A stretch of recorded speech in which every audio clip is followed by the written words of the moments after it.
एक हफ्ते बाद ये पुता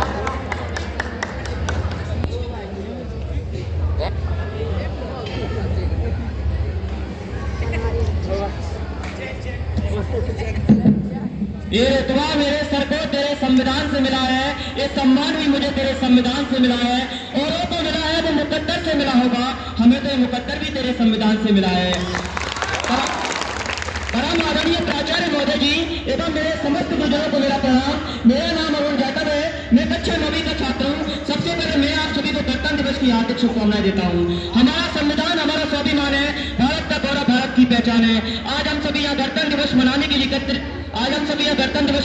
एकत्रित हुए हैं। 26 जनवरी 2024 में आज हम 75वां गणतंत्र दिवस मना रहे हैं। यह बात आप सभी पहले से जानते हैं कि हम गणतंत्र दिवस क्यों मनाते हैं, क्योंकि 26 जनवरी 1950 को हमारा भारतीय संविधान लागू हुआ।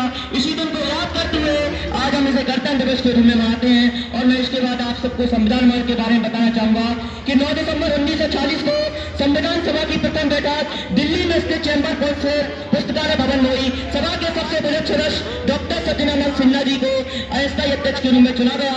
और संविधान सभा में अनुसूचित जनजाति सदस्यों की संख्या 33 थी और महिला सदस्यों की संख्या 15 थी।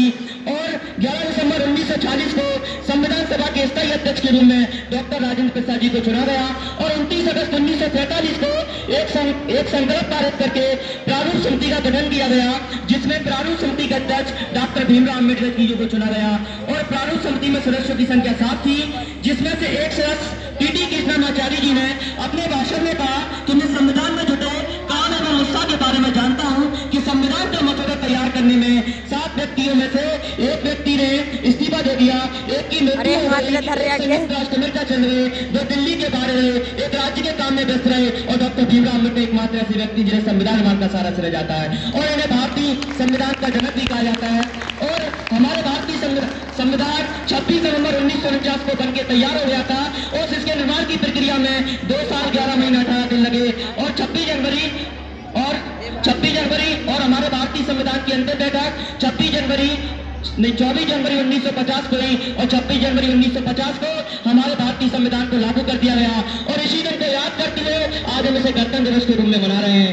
और इसके बाद मैं आप सबको कुछ डॉक्टर भीमराव अम्बेडकर जी के द्वारा कुछ कही गई बातें जो मैं आप सबको बताना चाहूंगा कि उन्होंने कहा कि चाहे तुम्हारे पैर में जूते हो या ना हो पर हाथ में किताब होनी चाहिए, चाहे आधी रोटी खाओ पर बेटा बेटी जरूर पढ़ाओ। क्योंकि उन्होंने शिक्षा का जोर देते हुए कहा कि शिक्षा शेरनी का बेटी है, जो पिएगा वही डालेगा और शिक्षा हमारे जीवन का आधार है, इसके बिना जीवन जीना बेकार है। और शिक्षा तथ्यों को याद करना नहीं है बल्कि उन्हें समझना है। और उन्होंने कहा कि जीवन लंबा नहीं बल्कि महान होना चाहिए। और उन्होंने गरीब परिस्थितियों को देखते हुए कहा कि आप गरीब घर में पैदा हुए ये आपकी गलती नहीं है, गरीबी में रह के मर गए ये आपकी गलती है। और गरीबी और उन परिस्थितियों से बाहर निकलना है तो सबसे पहले शिक्षित होना होगा, क्योंकि शिक्षा एकमात्र ऐसा हथियार है जो हमारे जीवन को अंधकार से प्रकाश की ओर लेके जाता है।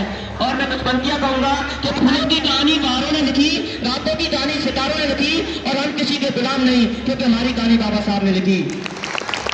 और ये बात भी आप सबको जान लेना चाहिए कि आज आप जहाँ पे खड़े हैं उसके लिए बाबा साहब लड़े हैं। आज आपके पॉकेट में जो पेन है वो बाबा साहब की देन है। आज आपके पास जो दौलत है वो बाबा साहब की बदौलत है। आज आपके पास जो कार है वो बाबा साहब का उपकार है। आज आपके जीवन में जो शांति है वो बाबा साहब की क्रांति है। और मैं अपने शब्दों को विराम देते हुए कुछ पंक्तियां कहूंगा, लेकिन पंक्तियों के माध्यम से हमारे संविधान की विशेषता आप सबके समझ आती है, जो कि हमारे संविधान के मूल अधिकारों में वर्णित है कि चाहे हमारा समाज जाति लिंग आधार पर बटा हुआ है, लेकिन तो हमारे संविधान में सबको समान अधिकार दिए गए हैं। यह पंक्ति इस तरह स्पष्ट होती है कि बेटियों को पढ़ाना इतना आसान न होता अगर भारत में बाबा साहब का लिखा हुआ